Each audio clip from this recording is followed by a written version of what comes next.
Hello viewers, तो हम लोग कर रहे थे यूपीएससी सिविल सर्विसेज के लिए जितने इम्पोर्टेंट एक्ट्स होते हैं, यानी कि जो लॉ रिलेटेड एक्ट्स हमारे जो सरकार लगाती है या फिर गवर्नमेंट लगा रही थी हमारे ब्रिटिश इंडिया टाइम पे, या फिर जो हम लोग बात करें आज़ादी के बाद। तो जो जो इम्पोर्टेंट एक्ट्स हैं जिन्होंने इंडिया को ट्रांसफॉर्म कर दिया, वो सभी के सभी इम्पोर्टेंट आज हम लोग एक्ट पढ़ेंगे। तो ये सभी के सभी एक्ट बहुत ज़्यादा ही इम्पोर्टेंट हैं आप लोगों के लिए। और आज का जो वीडियो होने वाला है ये केवल जो एक्ट्स हैं उनको उनके इंट्रोडक्शन के लिए है कि हम लोग उस एक्ट के अंदर पढ़ेंगे क्या एक्चुअली, मतलब इंडेक्स टाइप में है। तो फिर जो हम लोग आगे के लेक्चर्स होंगे, मेरे चैनल की प्लेलिस्ट में आपको ये सारे के सारे एक्ट मिल जाएंगे जो कि हम लोग बिल्कुल डिटेल से समझेंगे, क्योंकि वो बहुत ज़्यादा इंपॉर्टेंट होते हैं यूपीएससी सिविल सर्विसेज के लिए। चाहे वो प्रीलिम्स हो चाहे मेंस हो, दोनों के लिए बहुत ज़्यादा इंपॉर्टेंट है। तो जो हमारा चैप्टर स्टार्ट होगा वो कहाँ से होगा? हिस्टोरिकल एक्ट जो हम लोग बात करेंगे आज़ादी से पहले, फ्रीडम स्ट्रगल से पहले जो लगे थे हमारे। तो यहाँ पे हम लोग देखेंगे क्या, द रेगुलेट सबसे पहले देखेंगे रेगुलेटिंग एक्ट 1773। फिर देखेंगे चार्टर एक्ट 1833। फिर पढ़ेंगे the governor of India act 1858। फिर देखेंगे गवर्नमेंट ऑफ इंडिया एक्ट 1999। फिर पढ़ेंगे गवर्नमेंट ऑफ इंडिया एक्ट 1919। फिर पढ़ेंगे गवर्नमेंट ऑफ इंडिया एक्ट 1935। फिर पढ़ेंगे द इंडियन इंडिपेंडेंट एक्ट 1947। तो ये कुछ हिस्टोरिकल एक्ट थे जो हमारी आज़ादी से पहले हुए थे। और हम लोग इसके बाद पार्ट 2 में पढ़ेंगे act for consolidating and reorganisation within country. तो क्या कहिए मतलब ऐसे एक्ट जो कि इंडिया को क्या कर रहे थे, ऑर्गेनाइज कर रहे थे, अच्छी तरीके से व्यवस्थित कर रहे थे। The state the state reorganisation act 1956। फिर उसके बाद पढ़ेंगे the north eastern areas reorganisation act 1971। फिर पढ़ेंगे जम्मू कश्मीर रीऑर्गेनाइजेशन एक्ट 2019। तो ये इंपॉर्टेंट जितने भी एक्ट थे और जो हमारी कंट्री को ऑर्गेनाइज करने के लिए लगाए गए थे वो थे। फिर इसके बाद हम लोग पढ़ेंगे act for the meeting the needs of Indian societal structure and preserving heritage. Heritage को बचाने के लिए कौन कौन से हमारे, और सॉरी हमारे जो सोशल स्ट्रक्चर है, या फिर हम लोग बात करें गरीबों को बचाने के लिए, या फिर शेड्यूल कास्ट या शेड्यूल ट्राइब को बचाने के लिए कौन कौन से एक्ट लाए गए, हम लोग वो देखेंगे इस वाले पार्ट 3 में। तो सबसे पहले आएगा द सिटीजनशिप एक्ट 1955। फिर पढ़ेंगे schedule caste and schedule tribe prevention of atrocities act 1989। फिर पढ़ेंगे schedule tribes and other traditional forest dwellers recognition of forest right act 2006 पढ़ेंगे। फिर पढ़ेंगे provision of child marriage act 2006। फिर पढ़ेंगे स्पेशल मैरिज एक्ट 1954। फिर पढ़ेंगे ancient monument and archaeological sites and remain act 1958।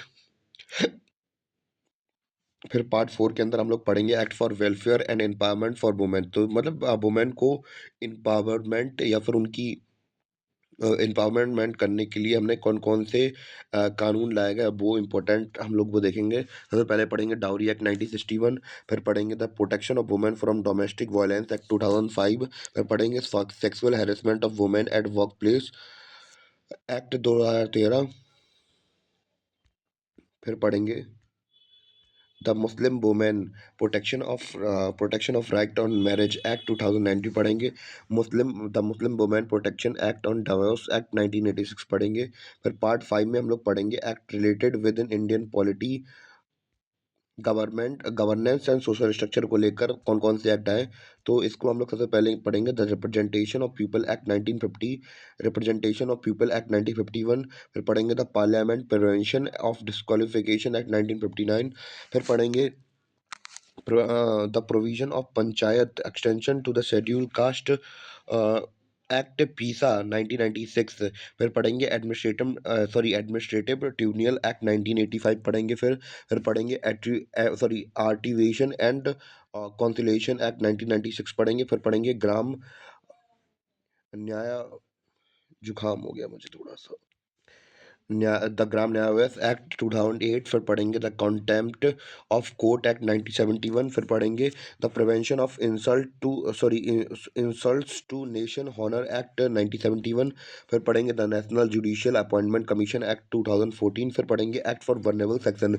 Vulnerable section कौन होते हैं? जो कमजोर पीड़ित लोग होते हैं उनको लिए हेल्थ एजुकेशन उनको कैसे-कैसे हेल्थ प्रोवाइड मतलब हेल्थ के लिए क्या करना है, एजुकेशन के लिए और ह्यूमन रिसोर्स के लिए क्या-क्या उनके लिए करना है, वो सारे देखेंगे। तो इसके अंदर कौन-कौन से एक्ट पढ़ेंगे हम लोग। The juvenile justice care and protection of childrens act 2015, the protection of children from sexual offence 2012, the Right of Person with Disability Act 2016, the Transgender Person Protection of Right Act 2019, the National Food Security Act 2013, the Aadhaar Targeted Delivery of Finance and Other Subsidies, Benefit and Services Act 2016, the Mental Health Care Act 2017, the Right of Children to Free and Compulsory Education Act 2009, the Industrial Dispute Act 1947, फिर पढ़ेंगे the payment of gratuity act 1972, the organised worker social security act 2008, the मैट्री sorry the maternity benefit act 1961, the Code of Wages 2019, the Mahatma Gandhi National Rural Employment Guarantee Act 2005, the Bond Labor System Abolition Act 1976, the Provision of Employment as Manual Scavengers and Rehabilitation Act 2013 पढ़ेंगे इसके अंदर हम लोग। फिर पढ़ेंगे right to fair compensation and transparency in land acquisition rehabilitation and resettlement act 2013। फिर पढ़ेंगे part 7 के अंदर act promoting transparency in governance, यानी कि गवर्नेंस के अंदर ट्रांसपेरेंसी कैसे लाई जाए उसको लेकर एक्ट हम लोग पढ़ेंगे। और इसमें टॉपिक होंगे GS2 और GS4 के।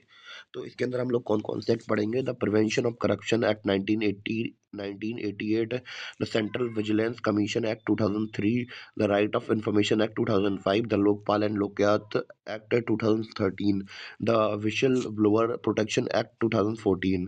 फिर पार्ट 8 के अंदर हम लोग पढ़ेंगे act addressing issue arising out of economy, यानी इकोनॉमी से डीलिंग करने के लिए हम लोग कौन कौन से एक्ट लेके आए उसके बारे में पढ़ेंगे। The financial responsibility and budget management act 2003, the comptroller editor general duties power and condition of services act 1971। फिर पढ़ेंगे द इनकम टैक्स एक्ट 1961। फिर पढ़ेंगे goods and service tax litigation 2017। फिर पढ़ेंगे द कंपनीज एक्ट 2013। फिर पढ़ेंगे द कंपटीशन एक्ट 2002। फिर पढ़ेंगे the securitisation and reconstruction of financial assets and enforcement of security interest act 2002। फिर पढ़ेंगे the insolvency and bankruptcy code 2016। फिर पढ़ेंगे the fugitive economic offender act 2018। फिर पढ़ेंगे the prevention of money laundering act 2002। फिर पढ़ेंगे फॉरेन एक्सचेंज मैनेजमेंट एक्ट 1999। फिर पढ़ेंगे the foreign contribution regulation act 2010। फिर पढ़ेंगे reserve bank of India act 1934। फिर पढ़ेंगे the securities and exchange board of India act 1992। फिर पढ़ेंगे एसेंशियल कमोडिटीज एक्ट 1955। फिर पढ़ेंगे food safety and standard act 2006। फिर पढ़ेंगे minerals and the mines and minerals development regulation act 1957। फिर पढ़ेंगे द मोटर व्हीकल एक्ट 1988। फिर पढ़ेंगे the cigarettes and other tobacco product provision of advertisement and regulation of trade and commerce production supply and distribution act 2003। फिर पढ़ेंगे the narcotics drug and psychotropic substance act 1985। फिर पढ़ेंगे the consumer protection act 2019। फिर पढ़ेंगे part 9 पढ़ेंगे इसी book का। उसमें हम लोग act addressing issues arising out of technology, यानी कि टेक्नोलॉजी से रिलेटेड इशू को टैकल करने के लिए हम लोग कौन कौन से एक्ट पास किए हम लोग उसके बारे में स्टडी करेंगे। तो इसमें सबसे पहला एक्ट होगा हमारा द इंफॉर्मेशन टेक्नोलॉजी एक्ट 2000। और फिर पढ़ेंगे the telegraph act 1885।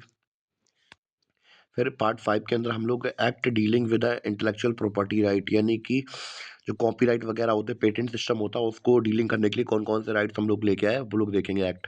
The copyright act 1957, the patent act 1917। फिर पढ़ेंगे द ट्रेडमार्क एक्ट 1999। फिर पढ़ेंगे the geographical indication of goods, यानी कि GI टैक्स की बात कर रहा है वो 1999। फिर पढ़ेंगे पार्ट 9 पार्ट 10 हमने पढ़ लिया था, पार्ट 11 पढ़ेंगे। Acts protecting environment and biodiversity. तो इन बायोडाइवर्सिटी और एनवायरनमेंट को बचाने के लिए हम लोग कौन कौन से एक्ट लेके आए, उसके बारे में अच्छी तरीके से स्टडी करेंगे। द इंडियन फॉरेस्ट एक्ट 1927, फिर पढ़ेंगे the wild life protection act 1972, फिर पढ़ेंगे एनवायरमेंट प्रोटेक्शन एक्ट 1986, फिर पढ़ेंगे the water the prevention and control of pollution act 1974, फिर पढ़ेंगे the air prevention and control of pollution act 1981, फिर पढ़ेंगे the national green tribunal act 2010, फिर पढ़ेंगे protection of plant and varieties and farmers right act 2001, फिर पढ़ेंगे biological diversity act 2002, फिर पढ़ेंगे act dealing with security and disaster management. यानी कि जब वो आपदा या पीड़ा आ पड़े तो उसमें हम लोग कौन कौन से एक्ट पढ़ेंगे या सिक्योरिटी से रिलेटेड।